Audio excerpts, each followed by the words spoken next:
আসসালামু আলাইকুম গাইজ, আশা করছি সবাই ভালো আছেন।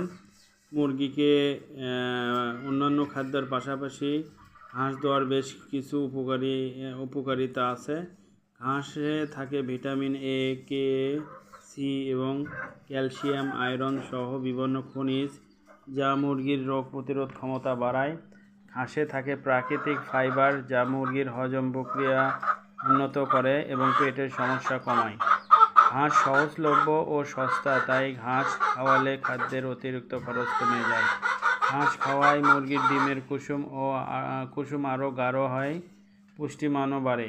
প্রাকৃতিক খাদ্য পাওয়ার কারণে বেশি সুস্থ থাকে, সংক্রমণ ও স্ট্রেস কম হয়। ঘাস খাওয়ালে মুরগির মাংস সাধারণত বেশি সুস্বাদু ও স্বাস্থ্যকর হয়। ঘাসে প্রচুর পরিমাণ ফাইবার থাকে, যা মুরগির